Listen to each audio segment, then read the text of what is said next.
Mulai saja kelasnya. Kelasnya nanti harusnya ini ke record, jadi Mas Mbak semua bisa apa ya? Bisa cek ulang gitu. Saya buka dulu kelasnya. Assalamualaikum warahmatullahi wabarakatuh.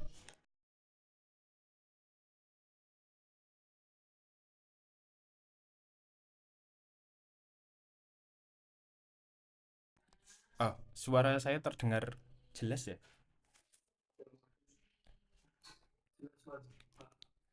Oke, baik.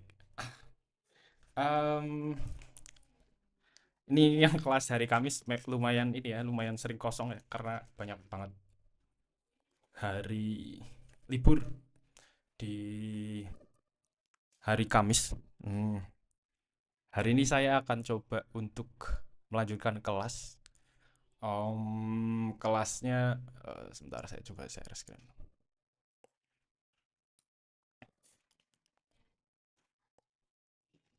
Oke, harusnya kelihatan.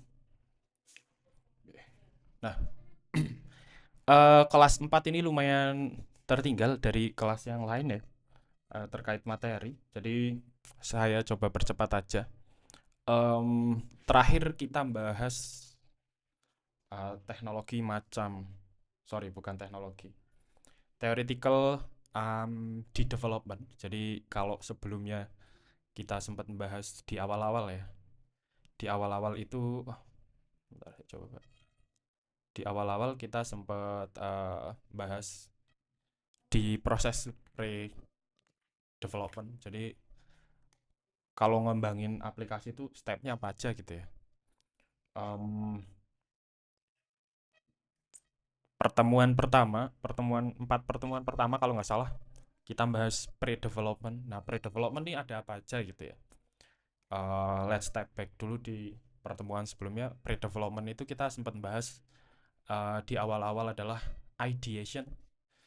Tugas pertama ya, kalau nggak salah tuh tugas pertama ideation. Intinya adalah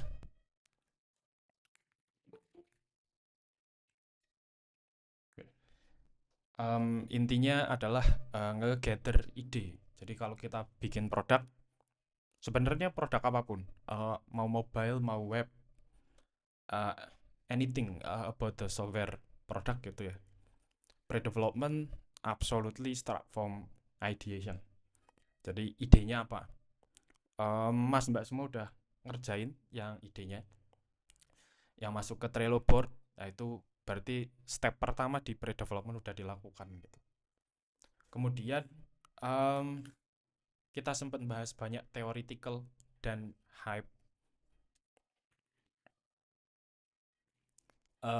tentang teknologinya. Jadi kita bahas di development itu, khususnya mobile development, kita bisa pakai teknologi apa aja gitu. Kita ada bahas native development, bahasa alaminya gitu ya, pakai Kotlin, pakai Swift, ataupun membahas juga cross platform, misalnya Flutter, React Native dan lain sebagainya gitu, atau WebView atau hybrid. Nah itu semuanya ada di pre-development discussion itu. Kalau nggak salah di pertemuan 4 atau 5, saya lupa ya, itu ada tugas desain, um, yang tugasnya minimumnya adalah bikin wireframe. Ini semua part pre-development. Habis itu kita start bahas codingan lebih dalam. Meskipun kita nggak bahas detail teknis, um, tapi ada beberapa hal yang harusnya Mas Mbak semua masih ingat. Kayak misalnya pemilihan tag, stack, kenapa, mengapa, dan lain sebagainya. Termasuk misalnya kita bahas tag UI, kita pengen bikin pakai teknik um, imperatif atau deklaratif dan lain sebagainya, itu part development. Kemudian kita ngobrolin arsitektur ya. Kita ngobrolin arsitektur, repository pattern, ada juga dependency injection dan lain sebagainya yang Saya coba mention ulang ya. Sorry, ini di desain ya. Kemarin desain kita sempat bahas kayak atomic dan lain sebagainya. Kemudian di di bagian development kita ada bahas, nah ini kurang lebih. Sebentar. Ya, kita ada bahas secara arsitektur. Ini kok. Bentar, saya coba. Wait. Bahas secara arsitektur. Kita ada bahas lah yang bagian ini.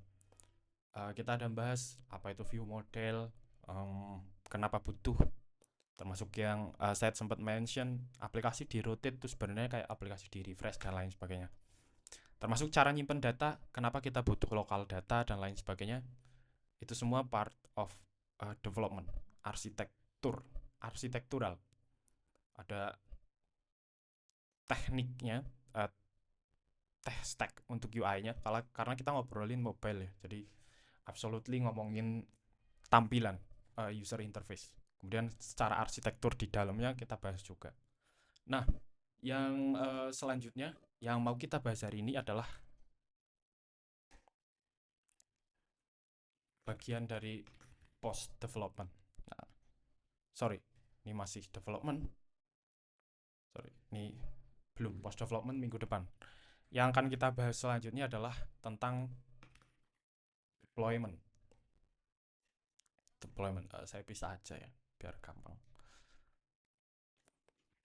Post development. Nah, salah satu bagian post development yang akan kita bahas hari ini adalah deployment. Jadi kalau misalnya Mas Mbak semua punya codingan, saya ada codingan di sini. Ini codingan yang akan kita bahas sampai 3 pertemuan ke depan, karena kelas ini ketinggalan 3 pertemuan ke depan. Jadi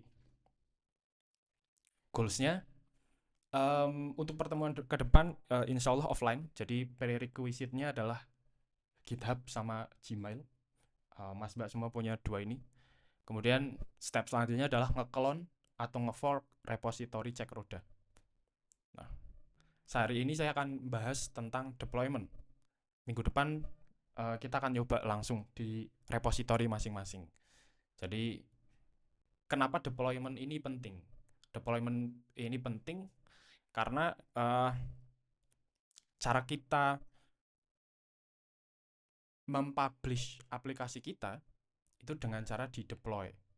Contohnya misalnya kalau web dari localhost kita deploy ke server jadi unsig.ac.id dan lain sebagainya. Gitu juga dengan aplikasi dari tempat kita nih .apk source code Android kita punya atau iOS kita punya jadiin .apk terus dipublish. Tapi kalau APK sama web ini cukup berbeda.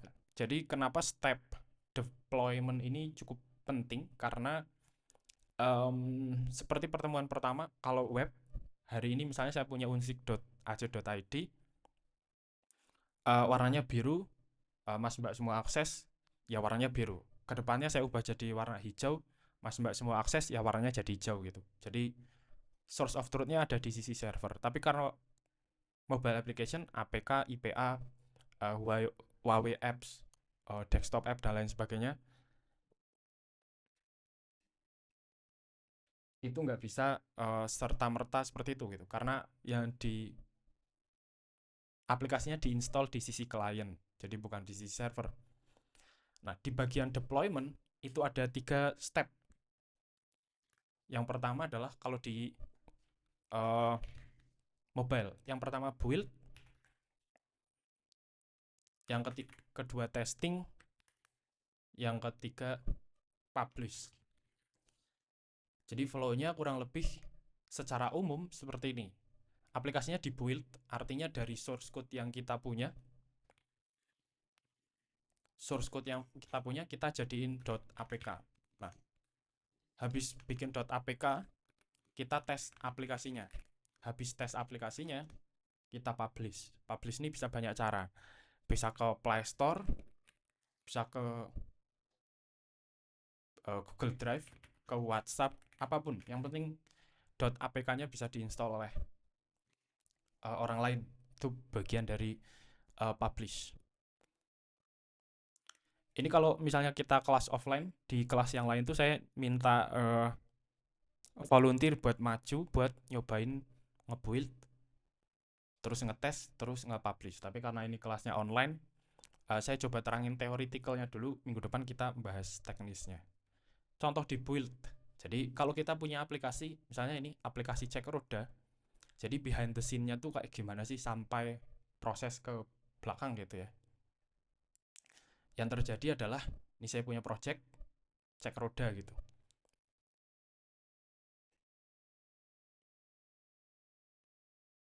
Oke, Android. Oke, sebentar. Indexing proses. Nah, ini hal yang cukup concern kalau kita ngoding mobile. Mau Android, mau iOS. Jadi kalau misalnya kita punya project kayak gini, kita download, kita nggak bisa running langsung. Karena kita butuh si mesinnya, kita butuh setup Gradle. Nah, ini bentar, ini apa nih? Nah, ini nih. Jadi ini project udah saya kosongkan ya, udah saya clear cache, bla bla bla lah udah. Pokoknya start from zero. Dari source code ini saya download, saya buka, nanti prosesnya kurang lebih seperti ini. Jadi Gradle build dulu, di setup dulu. Step pertama adalah yang sebenarnya terjadi dari source code, dia akan setup Gradle. Sebelum jadi .apk dia harus setup Gradle dulu nih. Bahkan sebelum ngoding. Jadi ini cukup takes time, cukup menyita waktu ya, apalagi untuk project yang pertama kali dibuat. Pas di kelas lain saya coba, itu waktunya kurang lebih butuh sekitar 15 menitan, baru cloning, baru fork gitu di mesin mahasiswa gitu ya. Jadi ini membutuhkan pertama spek, spek dan internet gitu. Tapi ini wajib, mesti gitu. Jadi kalau kita ngoding, setup Gradle ini pasti butuh untuk setup Gradle gitu, khususnya untuk aplikasi Android. Kita tunggu, ya, nunggu ini sampai selesai intinya. Ini biasanya butuh waktu kurang lebih 10 menitan ya. Jadi kalau kelas offline, kemarin saya present ini dan minta tolong salah satu mahasiswa buat maju ke depan nyobain setup Gradle pakai laptop dia tuh sekitar 10 menitan. RAM 8 GB kalau nggak salah. Jadi memang membutuhkan internet dan spek. Mau semua mobile development, Android ataupun iOS. Karena ada build sistemnya. Ini ya cukup membutuhkan waktu. Ini baru dari source code ya. Jadi sebenarnya yang terjadi, kita punya source code. Kita punya source code. Pas source code-nya kita buka, dia akan ngelakuin setup Gradle. Nah, ini butuh spek sama internet. Waktunya kurang lebih 10 menit.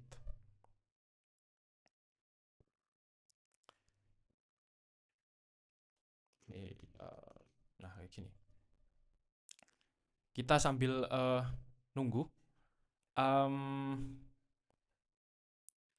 Jadi pertemuan 2-3 pertemuan ke depan itu fully coding. Sudah saya minimalisir untuk ngodingnya, tapi tetap ada ngoding. Kelas yang lain sudah melakukannya sih, jadi I think worth it buat dicoba. pakai spek laptop apapun kita akan coba akalin sih gitu. Tapi yang penting ilmunya sebenarnya dapat yang mau saya sampaikan gitu. Jadi buat Mas Mbak semua, minggu depan harap bawa eh, laptop, em, internet, udah login GitHub sama Gmail. Oke, masih belum selesai ya.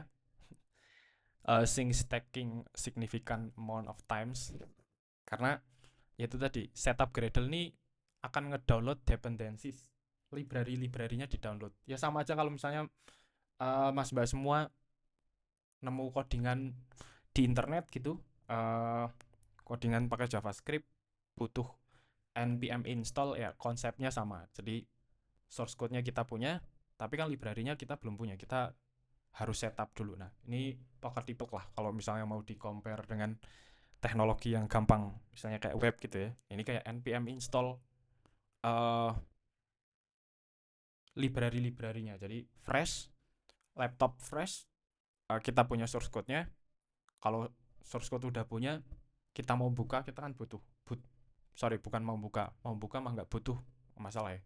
Kita mau install atau mau uji coba aplikasinya, kita butuh npm install bla bla bla. Nah, kalau app kita butuh indexing sama setup build sistemnya.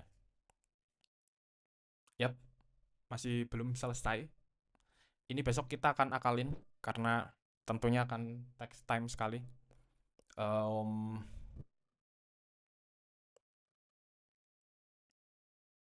Oke, um, masih belum selesai. Intinya di pertemuan kali ini saya mau demokan seberapa lama proses yang biasanya software engineer atau kita lakukan ketika proses deployment gitu. Dari punya source code, kemudian kita setup Gradle, jadiin APK, ngetes aplikasi, kemudian ngupload ke WhatsApp, ke Google Drive, Play Store tuh seberapa lama. Oke, sudah selesai proses setup Gradle-nya, download dependensi dan lain sebagainya. Ini udah selesai. Kalau kita lihat dependensinya sebenarnya nggak terlalu banyak.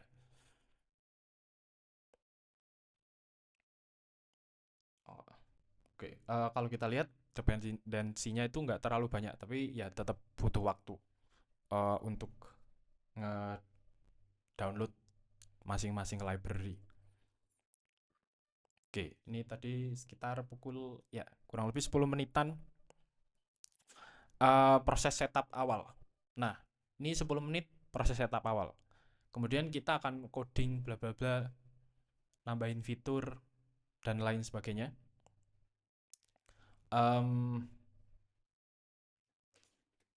Itu kan bagian daripada yang atas ya. Sorry. Ini saya tambahin satu coding gitu. Kita ngoding bla bla bla, nambahin fitur, nambahin page. Oh wait. Oke.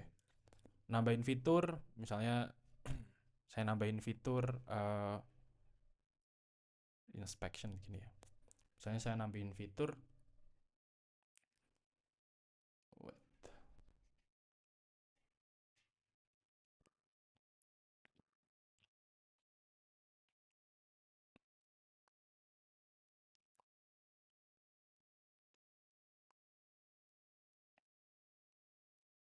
Oke, sambil nungguin.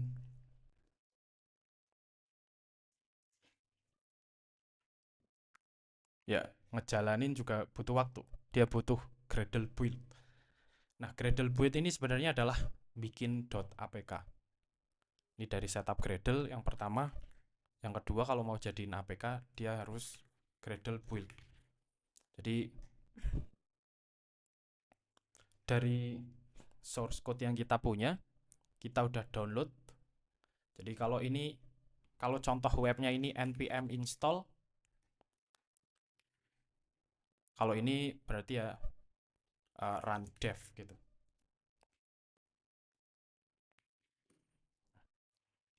Jadi aplikasinya di build biar muncul.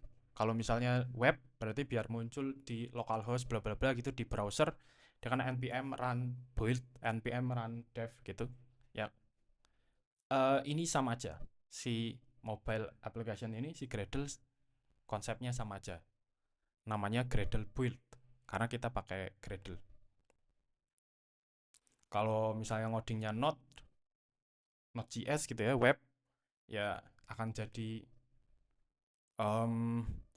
kalau pakai ESM ya, ES modul dan lain sebagainya, konsepnya sama persis. Oke. Oh, ternyata terjadi error. Oke. Apa ini? Oke. Em, Terjadi error. Saya juga tidak tahu kenapa error ya. Kemarin pas nyobain bener.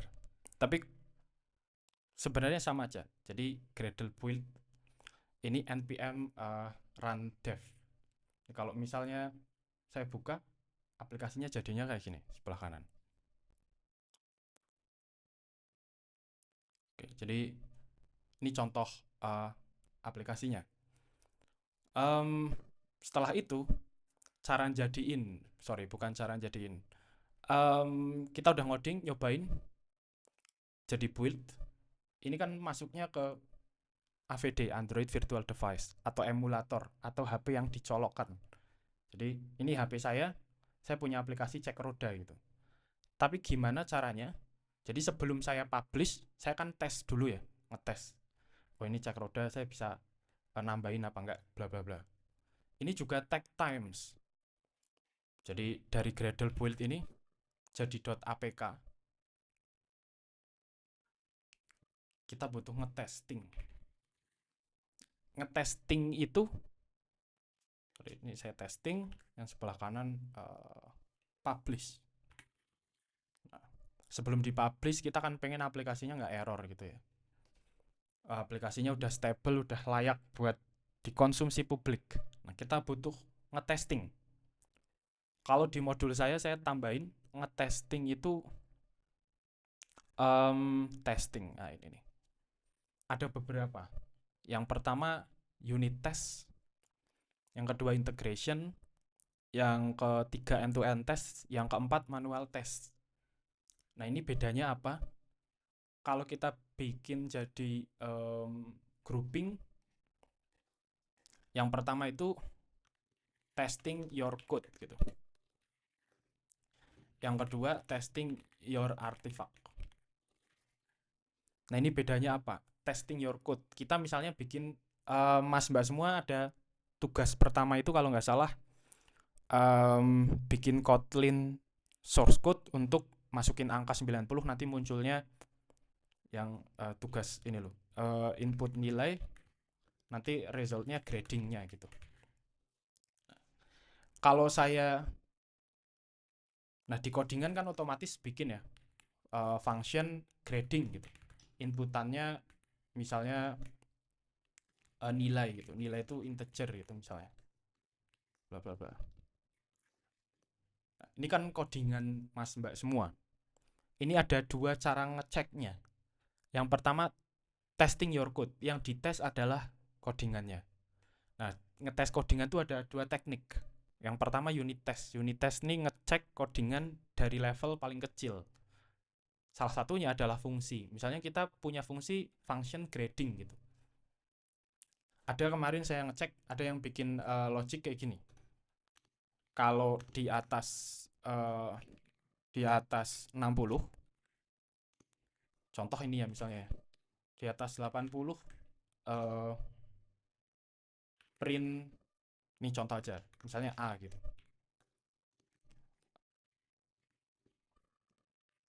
Misalnya ini lagi nilainya di atas 40, print B gitu. Selain itu print C. Ini kita bisa gunain teknik ngetes code namanya unit test. Nah, unit test itu berarti fungsi paling terkecil. Ini fungsi paling terkecil nih, ngecek grading. Garis kasarnya kita pengen bikin ngecek kalau saya masukin grading -1, kira-kira returnnya apa?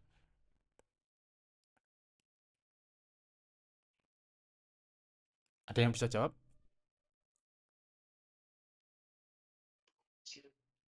Oke, Mas Andika, nilainya C. Kalau saya misalnya put gradingnya adalah nilainya katakanlah 150, kira-kira returnnya apa?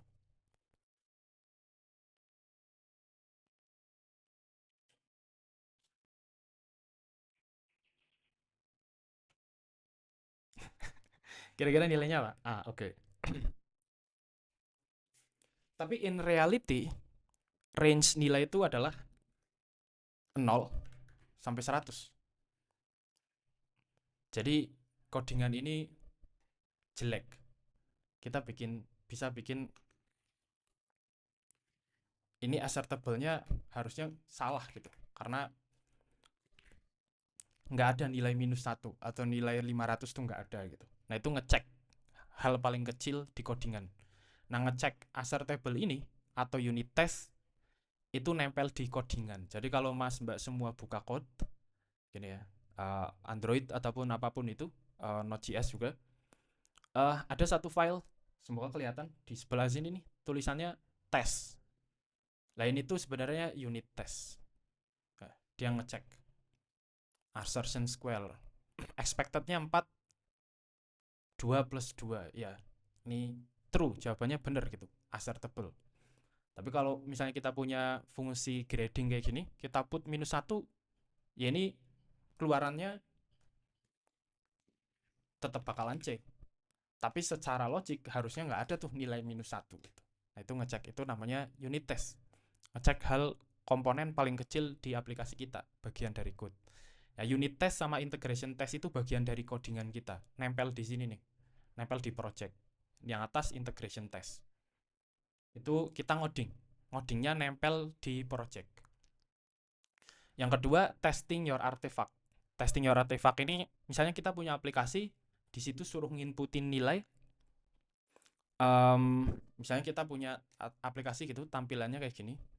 Terus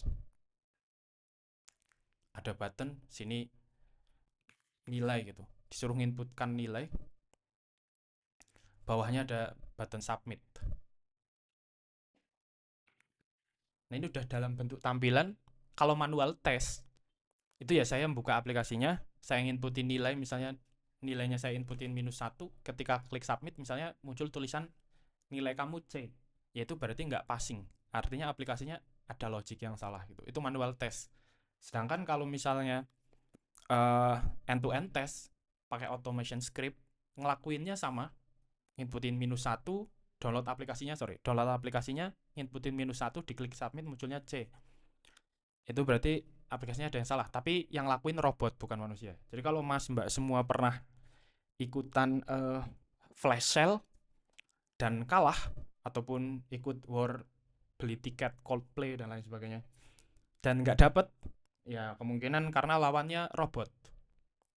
Jadi end to end test yang saya maksud di sini kan ada dua ya, ngetes artifak itu ada dua. Yang pertama pakai robot, yang kedua manual. Manual ini ngeklik masing satu persatu. Jadi kalau misalnya Traveloka rilis fitur pesen kabin di Dieng gitu. Tapi kan si engineer-nya atau si tester butuh ngetes loginnya kesenggol apa enggak, login pakai Gmail atau login pakai email, input manual kesenggol atau enggak dan lain sebagainya. Itu capeknya minta ampun kalau kita ngelakuin secara manual. Kalau secara pakai robot, ini bisa proses testingnya tetap ada tapi yang ngelakuin robot. Jadi lebih efisien. Ya bayangin aja misalnya kita, sorry ini kan musim kurban ya. Katakanlah Shopee bikin fitur beli kurban online gitu. Tapi sebelum si beli kurban online ini rilis, si testernya kan tetap ngetes login, tetap ngetes register, tetap ngetes add to cart dan lain sebagainya. Kalau ini dilakukan secara manual, ini butuh waktu berapa hari gitu sampai si beli kurban rilis. Padahal yang rilis beli kurban doang, tapi kan si login, register dan lain sebagainya tetap butuh di tes, tetap butuh di regression test. Kalau mobile, katakanlah login aja ya. Login misalnya butuh waktu 5 menit buat ngetesting. Nah, karena mobile, kita butuh ngetes minimal di 4 device. HP kentang, HP bagus, HP layar kecil, HP Fold atau layar gede. Bayangin aja, ini 5 menit di HP kentang, 5 menit di HP bagus, 5 menit di HP layar kecil, 5 menit di HP yang lipat-lipat.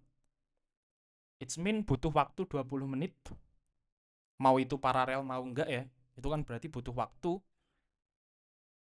20 menit untuk ngetes login.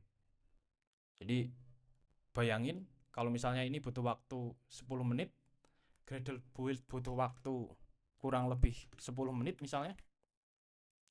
Terus testing butuh waktu, anggap aja karena fiturnya masih sedikit, butuh waktu 10 menit. Oke, ini cara build kayak gini ya. Jadi ini build APK. Tapi ini harusnya error karena tadi ada codingan error. Tapi kurang lebih gitu. Proses testing, habis itu baru publish. Proses publish, namanya orang kan butuh ngecek. Oh, ke Gmail, misalnya kirimnya belum ke Play Store, mau dites internal gitu. Dia butuh bikin copywriting, upload ke Google Drive misalnya. Habis itu ngirim di grup WhatsApp atau di email, bla bla bla. Ini juga kurang lebih waktunya 10 menit. Anggap aja misalnya 10 menit gitu, copywriting, ngupload, bla bla bla. Jadi dalam satu cycle deployment ini, oke, dalam satu cycle yang atas ini nih, yang lagi kita bahas, itu waktu yang kita butuhkan adalah 40 menit. Once misalnya udah selesai, saya upload, saya kasih ke Mas Sandika. Mas Sandika nyobain. Kalau saya ngubah lagi misalnya ada codingan yang saya ubah atau saya nambah fitur kecil di situ, saya akan ngulangi hal yang sama gitu. Dari Gradle build, testing sendiri, bla bla bla, habis itu kirim lagi ke Mas Sandika atau ke tim. Gitu terus berulang-ulang. Bayangkan kalau misalnya kalau seminggu sekali nggak masalah gitu. Jadi proses di tesnya seminggu sekali. Misalnya sekarang saya ngoding bla bla bla, fokus nyobain sendiri bla bla bla. Saya kasih ke Mas Andika di hari Sabtu gitu. Terus cycle lagi minggu depan hari Sabtu. Uh, not no problem kalau case-nya seperti itu. Tapi kalau case-nya misalnya produknya gede, yang ngoding banyak, sehari mungkin saya bisa ngirim 4 kali perubahan APK ke Mas Sandika gitu. Ismin 40 menit kali 4, 160 menit, 2 jam lebih hanya untuk proses build, test, publish. Jadi nggak ada ngodingnya nih, 2 jam setengahan lebih saya nggak ngoding. Dan ini rata-rata prosesnya nunggu. Tadi setup Gradle kan kita nggak ngapa-ngapain, nunggu aja gitu. Kemudian ngeran di atas ini juga habis diklik, ya udah kita nggak ngapa-ngapain. Paling proses testing kalau misalnya kita doing manual. Ini kalau fiturnya 10 menit, kalau fiturnya banyak 1 jam sendiri gitu. 40 menit jadi 2 jam. Ya, waktunya lama banget. Jadi itu problematika yang ketemu kita sering temukan di development. Jadi bentar, saya ada gambarnya. Mana gambarnya ya? Sebentar. Oh, nggak ada gambarnya ternyata. Nggak ada ilustrasinya. Oke. Intinya prosesnya jadi lama sekali.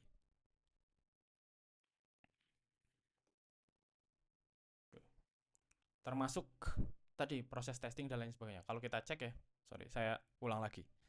Ini kita nggak ngapa-ngapain. Yang sebelah Gradle build atau npm run dev kita nggak ngapa-ngapain, kan habis enter udah loading aja gitu. Paling yang kita ngapa-ngapain itu di publish sama testing. Nah, testing ini kita bisa dibantu dimension ya. Tadi saya sempat mention, kita bisa dibantu oleh robot.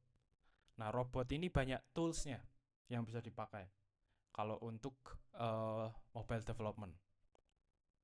Ini kalau kita cek, di sini saya mention kayak tools-toolsnya. Sebentar. Oh iya, saya mention nih. Tools yang bisa dipakai misalnya Maestro, Detox, Appium. Ini dan banyak tools yang lain, tapi ini yang cukup populer ini. Appium, Detox sama Maestro. Saya ngasih contoh Maestro karena satu codingan harusnya bisa digunakan untuk ngetes dua device ya. Sorry, dua platform Android iOS. Dan enak dibaca. Sebentar. Maestro. Oke. Jadi ini toolsnya. Saya nggak mention banyak atau nyoba banyak. Tapi kalau mau ada yang nyoba, di codingan saya tuh saya udah mention. Ini contoh codingan end-to-end test pakai Maestro. Nama toolsnya Maestro. Ini kalau saya buka. Jadi kita ngetes aplikasi tapi yang ngetesin robot. Kita cukup bikin script kayak sebelah kiri, maka akan dijalankan secara otomatis sama si Maestro robotnya. Di codingan, sorry bukan di codingan, di project yang cek roda tadi itu saya ada ngebut sample automation. Jadi Maestro test, coba ya, end to end flow YAML. Kita coba bisa nggak?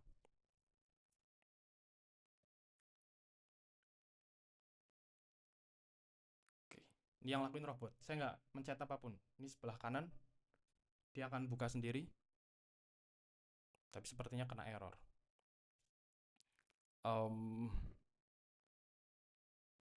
Oke. Ini bakal kena error sih karena ada inspection. Oke, kena error. Saya coba hapus dulu biar datanya clear. Storage.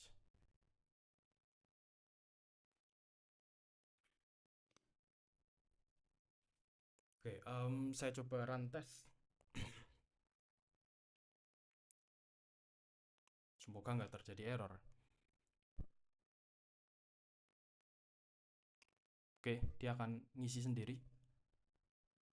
Carname apa tuh saya ngisi? Ford Fiesta 2012.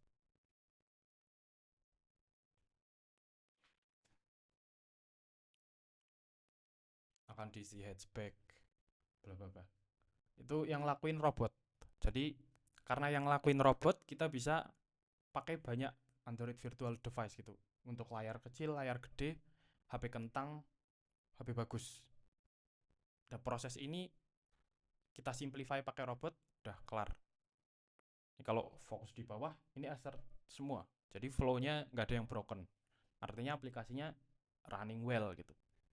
Ini kalau kita mau running di 5 device juga bisa secara bersamaan. Dan kita nggak ngeklik manual karena tangannya cuma 2, kecuali tangannya 5 ya. Ini proses testing. Jadi proses testing bisa kita simplify dengan cara gunain robot. Kemudian proses publish. Proses publish ini kalau udah jadi APK, .apk, ini cek roda, terus bisa ke install di HP mas mbak semua, ya caranya upload manual ke Google Drive dan lain sebagainya. Ini kan text time ya, 40 menit. Kira-kira ada solusinya nggak? Biar kita nggak menghabiskan waktu 40 menit. Ada yang mau mengutarakan solusinya? 5, 4, 3, 2, 1. Kira-kira diapakan biar nggak 40 menit? Nggak usah di testing mas, atau nggak usah di publish mas? Itu apa kira-kira? Atau mungkin um, pakai komputer mahal mas gitu. Ya itu kan restriction ya. Ya kalau kita mampu beli spek paling gahar ya no problem gitu. Jadi kira-kira gimana caranya? Kita ini kan sebuah problem ya. Ini kalau kita ngoding ya kita harus repeat lagi nih proses ini 40-an menit. Kita ganti nambahin baris, nambahin dua button, nambahin function, kemudian kita mau kirim ke tester kita harus ngelakuin hal yang sama. Waktunya 40-an menit, 30 menit lah katakan. Kira-kira apa yang bisa kita lakukan? Eh, salah nggak masalah ya, bukan salah nggak masalah ya. Em, Kira-kira gimana, Mas? Ini deh, Mas Hafid Hafid Fakot nih. Mas Hafid Fakot kira-kira gimana, Mas Hafid Fakot? Kita menyia-nyiakan waktu 40 menit nggak ngapa-ngapain. Ya yang ngapa-ngapain paling 10 menit, yang 30 menit kita bisa mancing, em, atau main games. But it's not produktif ya. Kira-kira kita apa yang mau dilakukan untuk menghemat 40 menit itu? Oh, Mas Iqbal Ali kira-kira apa yang bisa kita lakukan nih? Ini Mas Iqbal Ali dari tadi reaction ketawa-ketawa. Oke, Pak, terima kasih. Jadi pertanyaannya untuk mengikat waktu antara build, test, kemudian publish ya, Pak. Ya, betul betul. Nah, menurut saya belum pernah coba sih sebenarnya. Ketika misalnya di web development bisa pakai CI/CD.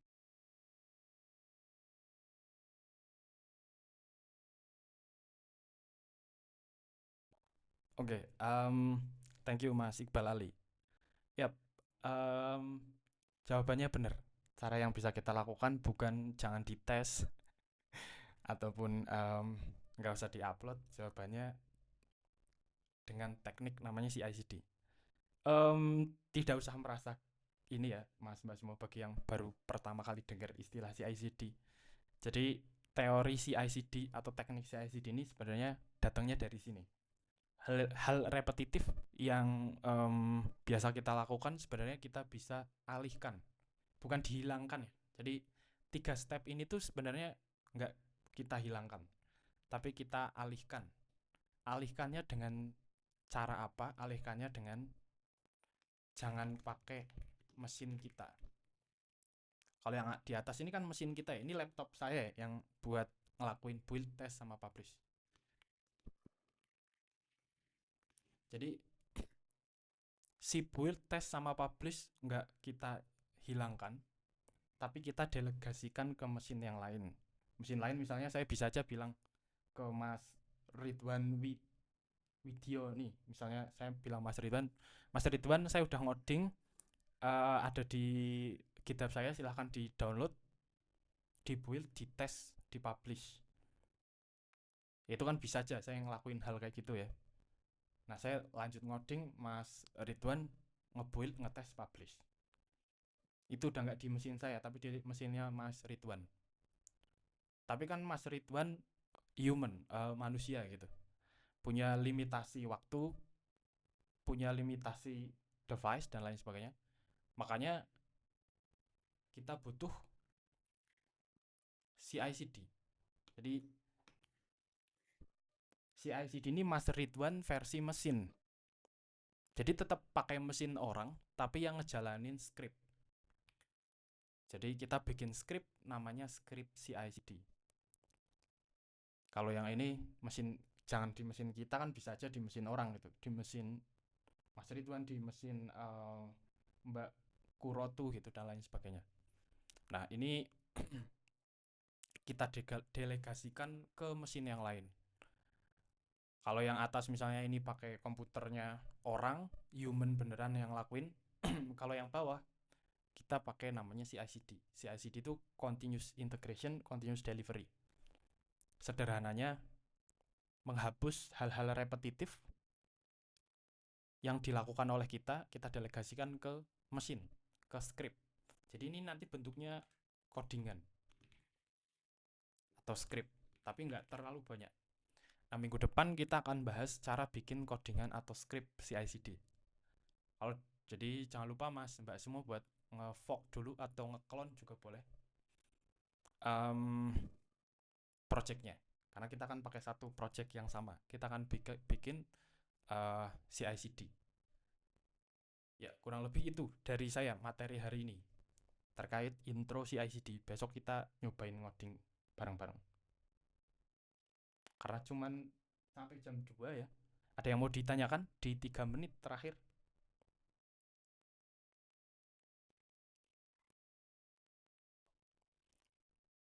Ada yang mau ditanyakan? Mas Mbak semua. Jadi ini untuk minggu depan. eh Semoga kita bisa pertemuan offline. Jadi nyobain experience bikin CI/CD bareng-bareng. Kalau mau yang screenshot boleh dan lain sebagainya. Minggu depan hopefully udah clone atau udah fork, udah di repository masing-masing lah. Ada yang mau ditanyakan? Cukup, oke. Dari saya cukup sekian juga. Minggu depan kita nyobain CI/CD untuk ngedelegasiin um, tiga fungsi yang 3 step yang tadi kita bahas.